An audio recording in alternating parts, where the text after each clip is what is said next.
నమస్కారం. I'm V Santosh Kumar. Welcome to Telugu medium student YouTube channel. ఈ వీడియోలో ఇండియాలో స్టేట్స్ అనేటి వాటి నంబర్ ఎట్లా ఎవాల్వ్ అయిందో మనం ఒకసారి ఈ వీడియోలో కంప్లీట్గా చూద్దాం.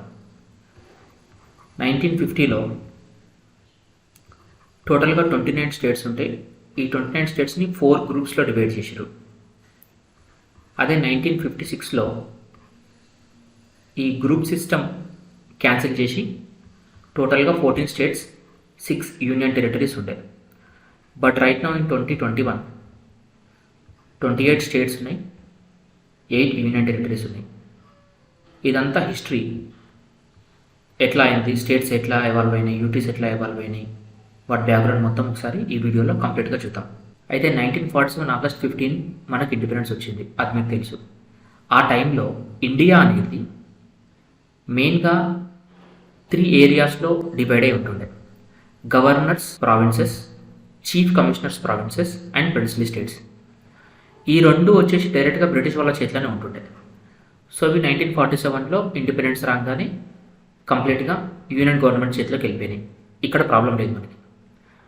1947 ఆ టైంలో అరౌండ్ 540 అట్లా ఇండియాలో టోటల్గా ప్రిన్స్లీ స్టేట్స్ ఉంటుండే. ఈ ప్రిన్స్లీ స్టేట్స్ అనేది ఈ ఇండిపెండెన్స్ కన్నా ముందు బ్రిటిష్ గవర్నమెంట్తో వాళ్ళ అగ్రిమెంట్ ఉండి వాళ్ళ మీద బ్రిటిష్ గవర్నమెంట్ హుకుం చలాయిస్తుండే. కానీ 1947లో ఇండిపెండెన్స్ వచ్చినప్పుడు ఈ ప్రిన్స్లీ స్టేట్స్కి 3 ఆప్షన్స్ ఇచ్చిండే. మనకు తెలుసు 1947లో కంట్రీ డివైడ్ అయింది, పాకిస్తాన్ అండ్ ఇండియా 2 కంట్రీస్గా సపరేట్ అయిపోయినాయి.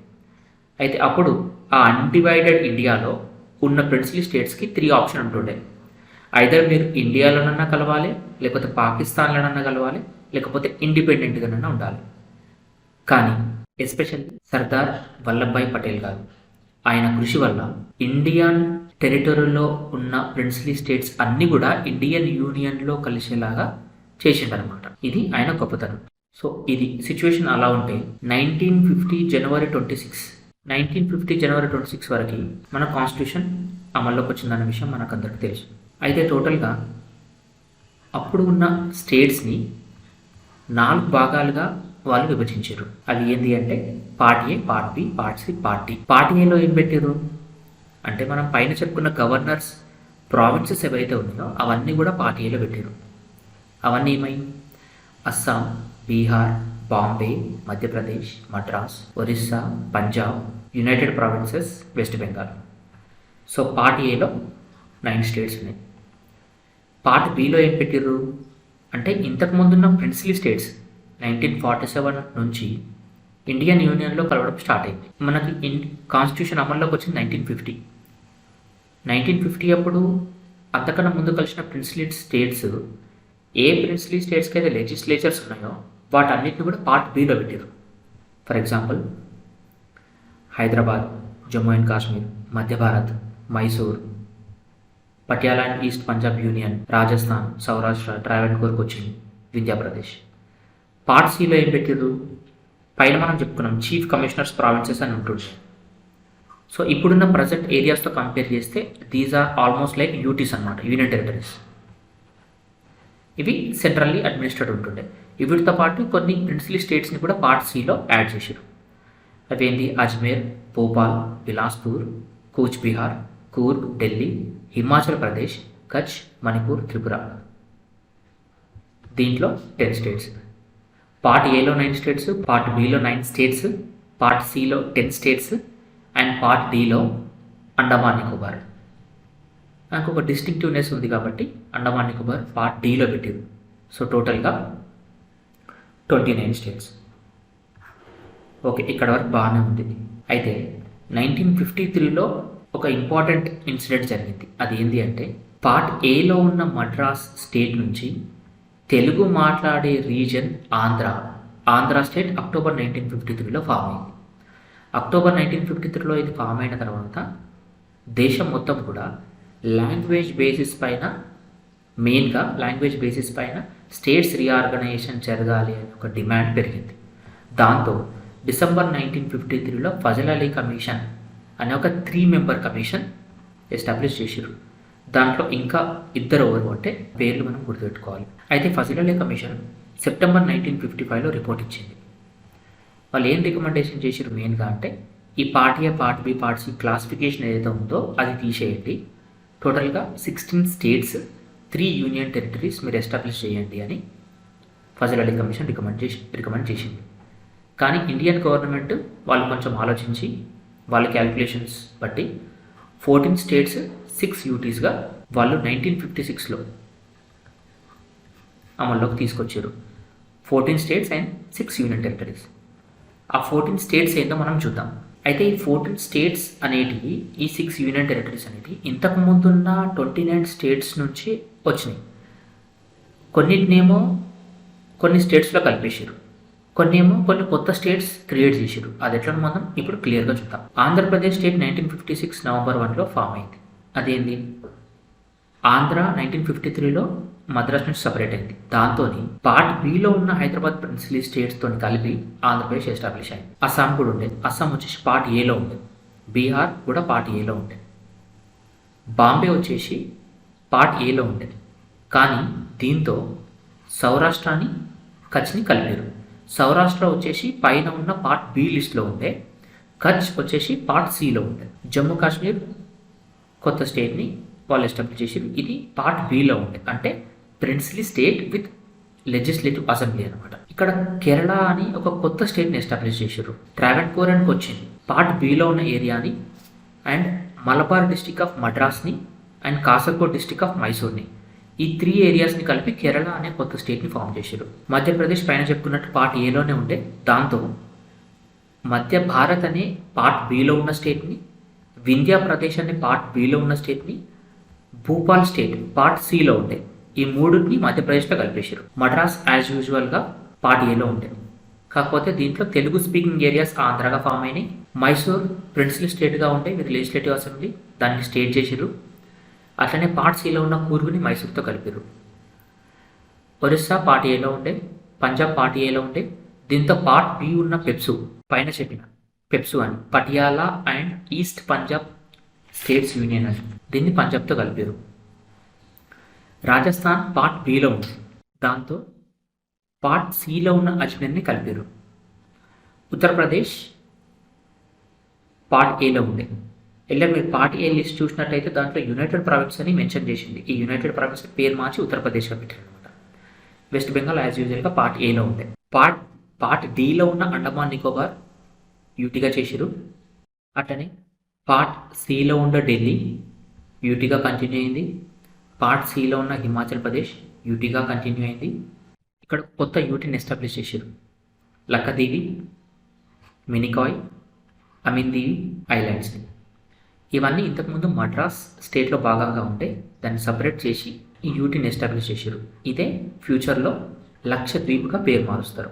మణిపూర్ పార్ట్ సిలో ఉండే, అది యూటీ అయింది. త్రిపుర పార్ట్ సిలో ఉండే, అది కూడా యూటీ అయింది. మీరు అబ్జర్వ్ చేసినట్టయితే చీఫ్ కమిషనర్స్ ప్రావిన్సెస్ ఏవైతే ఉన్నాయో ఆ లిస్ట్ మనం పార్ట్ సిలో యాడ్ చేశారని చెప్పినాం. సో పార్ట్ సిలో ఉన్న మోస్ట్ ఆఫ్ ది స్టేట్స్ అవి యూటీస్గా కంటిన్యూ అయ్యాయి. ఒకసారి 1950 క్లాసిఫికేషన్ మనం చూసినట్టయితే ఒకసారి మనం రివైజ్ చేద్దాం. పార్ట్ ఏలో ఉన్న గవర్నర్స్ ప్రావిన్సెస్, అస్సాం యాజ్ యూజువల్గా కంటిన్యూ అయింది. బీహార్, బాంబే, మధ్యప్రదేశ్, మద్రాస్, ఒరిస్సా, పంజాబ్. యునైటెడ్ ప్రావిన్సెస్ ఉత్తరప్రదేశ్గా నేమ్ చేంజ్ అయింది. వెస్ట్ బెంగాల్. పార్ట్ బిలో ప్రిన్సిపల్ స్టేట్స్ విత్ లెజిస్లేచర్స్ ఉండే అని చెప్పుకున్నాం. ఈ హైదరాబాద్ అనేది ఆంధ్రాతో మర్జ్ అయి ఆంధ్రప్రదేశ్ ఫామ్ అయింది. జమ్మూ కాశ్మీర్ పార్ట్ బిలో ఉన్నదాన్ని స్టేట్ చేసిరు. మధ్య భారత్ ఎంపీలో మర్జ్ అయింది. మైసూర్ స్టేట్ చేసిరు. ఈ పెప్సుని పంజాబ్లో మర్జ్ చేసిరు. రాజస్థాన్ పార్ట్ బిలో ఉండే, దాన్ని స్టేట్ చేసిరు. సౌరాష్ట్ర పార్ట్ బిలో ఉండే, దీన్ని బాంబేలో కలిపారు అనమాట. ట్రావెన్కోర్కి వచ్చింది మనం చెప్పుకున్నాం. ఈ ఏరియాని ఇంకో 2 ఏరియాస్ని మైసూర్ నుంచి, మద్రాస్ నుంచి తీసుకొని కేరళ స్టేట్ ఫామ్ చేశారు. ఈ వింధ్య ప్రదేశ్ని మధ్యప్రదేశ్లో కలిపారు. పార్ట్ సి స్టేట్స్ గురించి ఒకసారి మనం డివైడ్ చేసుకుందాం. ఈ అజ్మేర్ని రాజస్థాన్లో కలిపారు, భూపాల్ని మధ్యప్రదేశ్లో కలిపారు. అయితే ఈ బిలాస్పూర్ని హిమాచల్ ప్రదేశ్లో 1956 కన్నా ముందే కలిపేసారు, 1954లోనే. బిలాస్పూర్ మన ఇండియాలో 2-3 ఉన్నాయి. ఛత్తీస్గఢ్లో ఒకటి ఉంది, హర్యానాలో కూడా ఉంది. ఈ బిలాస్పూర్ వచ్చేసి హిమాచల్ ప్రదేశ్లో ఉన్న బిలాస్పూర్. కూచ్ బిహార్ని వెస్ట్ బెంగాల్లో కలిపేసారు, కూర్గ్ని మైసూర్లో కలిపారు. ఢిల్లీ యాజ్ యూజువల్గా యూటీగా కంటిన్యూ అయింది. హిమాచల్ ప్రదేశ్ కూడా యూటీగా కంటిన్యూ అయింది. కచ్ అనేది బాంబేలో కలిసింది. Manipur as usual, Tripura as usual యూటీగా కంటిన్యూ అయింది అనమాట. పార్ట్ డీలో ఉన్న అండమాన్ నికోబార్ని యూటీగా చేసారు. సో ఈ విధంగా 1956కి వచ్చేసరికి 14 స్టేట్స్ అండ్ 6 యూటీస్ అయినాయి. అయితే ఇప్పుడు రైట్ నౌ ఇన్ 2021లో 28 స్టేట్స్ ఉన్నాయి, 8 యూనియన్ టెరిటరీస్ ఉన్నాయి. ఈ మధ్యలో ఎట్లా ట్రాన్స్ఫార్మ్ అయినాయి ఇదంతా ఇష్టం మనం ఒకసారి చూద్దాం. 14 స్టేట్స్ ఇప్పటివరకు ఫామ్ అయినాయని చెప్పుకున్నాం. ఫస్ట్ 1960లో 15th స్టేట్ గుజరాత్ ఫామ్ అయింది. గుజరాత్ ఎక్కడి నుంచి ఫామ్ అయింది? బాంబేని డివైడ్ చేసి గుజరాతీ మాట్లాడే వాళ్ళని గుజరాత్లో, మరాఠీ మాట్లాడే వాళ్ళని మహారాష్ట్ర స్టేట్లో కలిపారు. 1963లో 16th స్టేట్గా అస్సాం నుంచి నాగాలాండ్ని సపరేట్ చేశారు. ఒకసారి మీరు నార్త్ ఈస్ట్ మ్యాప్ చూసినట్టయితే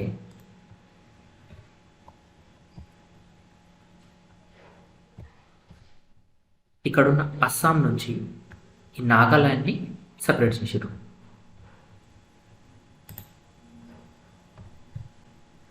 తర్వాత 1966లో 17th స్టేట్గా పంజాబ్ నుంచి హర్యానాని సపరేట్ చేశారు. ఇక్కడ పంజాబ్ నుండి హర్యానా సపరేట్ అయింది. ఇక్కడ ఉంది అస్సాం, ఇది నాగాలాండ్. 17th స్టేట్ వరకు ఇప్పటివరకు మనం చెప్పుకున్నాం.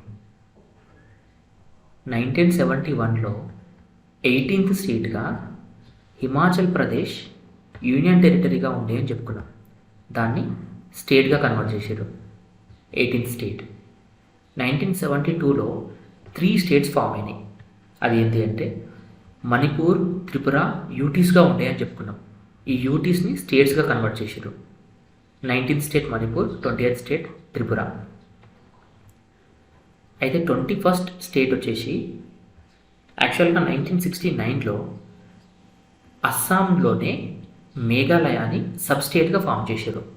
సబ్ స్టేట్గా అంటే స్టేట్ విత్ ఇన్ స్టేట్. వాళ్ళకు కొంచెం ఇండిపెండెన్స్, వాళ్ళకు మినిస్టర్స్, గవర్నమెంట్ ఫామ్ చేసుకోండి అని కొన్ని లిమిటెడ్ పవర్స్ ఇచ్చారు. కానీ మేఘాలయలో ఉన్న ప్రజలు దీంతో సాటిస్ఫైగా లేరు. సో 1969లో ఫామ్ అయిన సబ్ స్టేట్ కాస్త 1972కి వచ్చేసరికి ఫుల్ ఫ్లెడ్జ్డ్ స్టేట్గా మేఘాలయ ఎస్టాబ్లిష్ చేశారు. 21 స్టేట్స్ వరకు క్లియర్. 1975లో 22nd స్టేట్ వచ్చేసి సిక్కిం. ఇక్కడ ఒక ఇంట్రెస్టింగ్ స్టోరీ ఉంది. ఇక్కడ మీరు చూసినట్టయితే ఇక్కడ సిక్కిం ఉంది. అయితే 1947 మనకి ఇండిపెండెన్స్ వచ్చిన తర్వాత సిక్కిం అనేది ఒక ప్రిన్స్లీ స్టేట్గా ఉండే. కానీ సిక్కిం కంప్లీట్గా మన ఇండియన్ యూనియన్లో కలవలేదు. 1947 నుంచి 1974 వరకు అదొక ప్రొటెక్టోరేట్ ఆఫ్ ఇండియాగా ఉండే. అంటే ఇండియా సిక్కిం యొక్క defence, external affairs and communications, ఈ 3 అంశాలు ఇండియా డీల్ చేస్తుండే ఇప్పటివరకు 1974 వరకు. బట్ 1974లో ఒక కొత్త ప్రొవిజన్ ఎస్టాబ్లిష్ చేశారు కాన్స్టిట్యూషన్లో. కాన్స్టిట్యూషన్ అమెండ్మెంట్ చేసి ఆర్టికల్ 2A ఇన్సర్ట్ చేసి అసోసియేట్ స్టేట్ అని చెప్పేసి సిక్కింకి ఒక కొత్త దర్జా ఇచ్చారనమాట. అంటే యాక్చువల్గా మన కాన్స్టిట్యూషన్లో 1950 ప్రకారం 2 టెరిటరీసే ఉండాలి, ఐదర్ స్టేట్ ఆర్ యూటీ. కానీ అసోసియేట్ స్టేట్ అనే ఒక కొత్త పదాన్ని చేర్చి సిక్కింని ఆ హోదాలో ఉంచారు. కానీ వితిన్ 1 year 1975లో కాన్స్టిట్యూషన్ని మళ్ళీ అమెండ్మెంట్ చేసి ఈ అసోసియేట్ స్టేట్ హోదా నుంచి కంప్లీట్గా ఇండియన్ యూనియన్లో కలిపేసుకొని సిక్కింని కూడా ఒక స్టేట్గా చేసిరనమాట. ఆర్టికల్ 2A మళ్ళీ రిపీల్ చేసేసారు. సో ఇది 22nd స్టేట్. 1987లో మిజోరాం 23rd స్టేట్గా ఫామ్ అయింది. మిజోరాం ఎక్కడ ఉందో చూద్దాం. ఇక్కడ కింద మిజోరాం మీరు చూసినట్టయితే పైన అరుణాచల్ ప్రదేశ్, నాగాల్యాండ్, మణిపూర్, మిజోరాం, ఇక్కడ త్రిపుర, ఇక్కడ మేఘాలయ, ఇది అస్సాం. ఇక్కడ ఉన్న most of the states Assam నుంచి సపరేట్ అయినాయి. ఎక్సెప్ట్ ఈ మణిపూర్ అండ్ త్రిపుర ఫస్ట్ నుంచి యూటీస్గా ఉండే. మిగిలిన ఇవన్నీ కూడా అరుణాచల్ ప్రదేశ్ కానీ, నాగాల్యాండ్ కానీ, మిజోరాం కానీ, మేఘాలయ కానీ ఈ అస్సాం నుంచి సపరేట్ అయ్యి ఇవి సపరేట్ స్టేట్స్గా ఫామ్ అయినాయి అనమాట. అయితే 1972లో ఈ మిజోరాంని అస్సాం నుంచి సపరేట్ చేసి యూనియన్ టెరిటరీగా చేసినట్టే. 1972 నుంచి 1987 వరకు అది యూటీగా ఉంటే 1987లో మిజోరాం సపరేట్ స్టేట్గా ఫామ్ అయింది. సేమ్ అరుణాచల్ ప్రదేశ్ కూడా 1972లో యూటీగా చేస్తుంటే 1987కి వచ్చేసరికి 24th స్టేట్గా ఫామ్ అయింది. 25th స్టేట్గా గోవా ఫామ్ అయింది. ఇక్కడ కూడా ఒక ఇంట్రెస్టింగ్ స్టోరీ ఉంది. మీరు చూసినట్టయితే Goa and Thaman and DU, తర్వాత పాండిచ్చేరి కానీ, తర్వాత దాదరా అండ్ నాగర్ హవేలీ కానీ ఇవన్నీ కూడా ఇండియన్ యూనియన్లో లేకుండే. ఇవన్నీ మెల్లిమెల్లిగా జాయిన్ అయినాయి. 1962లో దమన్ అండ్ డియు అండ్ గోవా ఇవి రెండు కూడా మనం పోర్చుగీస్ నుంచి తీసుకున్నాం 1962లో. అప్పటి నుంచి ఈ రెండింటిని యూటీగా సెంట్రల్ గవర్నమెంట్ పరిపాలించింది. అయితే 1987లో ఈ గోవాని సపరేట్ చేసి గోవాకి ఫుల్ ఫ్లెడ్జ్డ్ స్టేటస్ ఇచ్చారు 25th స్టేట్గా. మనం యూటీస్ గురించి డిస్కస్ చేసినప్పుడు Thaman and DU, Dadra and Nagar Haveli, Pondicherry గురించి మనం మాట్లాడుకుందాం. 25th స్టేట్ వరకు క్లియర్. అయితే 2000లో మళ్ళీ 3 స్టేట్స్ ఫామ్ అయ్యాయి. అదే 26th స్టేట్గా Chhattisgarh from Madhya Pradesh, Uttarakhand from Uttar Pradesh, Jharkhand from Bihar. So 26, 27, 28 states ఇక్కడ వరకు క్లియర్. 2014లో 29th స్టేట్గా తెలంగాణ ఫామ్ అయింది. ఆంధ్రప్రదేశ్ నుంచి సపరేట్ అయ్యింది. ఇక్కడ మనం చూసినాం ఫస్ట్ ఆంధ్ర 1953లో సపరేట్ స్టేట్గా ఉంటే 1956లో ఆంధ్రాని హైదరాబాద్ స్టేట్ని కలిపి ఆంధ్రప్రదేశ్ ఫామ్ అయింది. మళ్ళీ అగైన్ ఇన్ 2014లో ఈ ఆంధ్రప్రదేశ్ నుంచి తెలంగాణ మళ్ళీ సపరేట్ అయ్యి తెలంగాణ సపరేట్ స్టేట్గా ఫామ్ అయింది. ఇది వచ్చేసి 29 స్టేట్స్. మరి మనం పైన చెప్పుకున్నట్టు 28 స్టేట్స్ అని చెప్పిన అది ఎట్లా అంటే 2019లో జమ్మూ కాశ్మీర్ని ఒక స్టేట్గా కాకుండా జమ్మూ కాశ్మీర్ని డివైడ్ చేసి 2 యూనియన్ టెరిటరీస్గా ఫామ్ చేశారు 2019లో. So 29 - 1 28 states. ఆ union territories Jammu and Kashmir ఒక యూనియన్ టెరిటరీగా, లదాఖ్ని ఒక యూనియన్ టెరిటరీగా. ఓకే, ఇప్పుడు మనం యూటీస్ గురించి చూద్దాం. ప్రస్తుతం in right now in 2021 Andaman Nicobar as యూజువల్గా యూటీగా కంటిన్యూ అవుతుంది ఢిల్లీ. ఈ లక్షద్వీప్, మినికాయ్, అమిందీవి ఐలాండ్స్ వచ్చేసి లక్షద్వీప్గా 1973లో నేమ్ చేంజ్ అయినాయి. దాద్రా అండ్ నగర్ హవేలీ, దమన్ అండ్ డియు ఇవి రెండు వచ్చేసి 1950లో మన ఇండియన్ యూనియన్ పార్ట్ కాకుండే 1961లో దాద్రా అండ్ నగర్ హవేలీని, దమన్ అండ్ డియు 1962లో ఈ రెండు కూడా మనం పోర్చుగీస్ నుంచి తీసుకున్నాం. అంటే 1947 ఇండిపెండెన్స్ వచ్చిన తర్వాత కూడా 61, 62 వరకు ఇవన్నీ కూడా పోర్చుగీస్ ఆధీనంలో ఉండే. 1962లో సేమ్ పాండిచ్చేరి ఫ్రెంచ్ ఆధీనంలో ఉండే. ఫ్రెంచ్ నుంచి మనం పాండిచ్చేరిని తీసుకున్నాం. తర్వాత పంజాబ్ నుండి ఎప్పుడైతే హర్యానా సపరేట్ అయిందో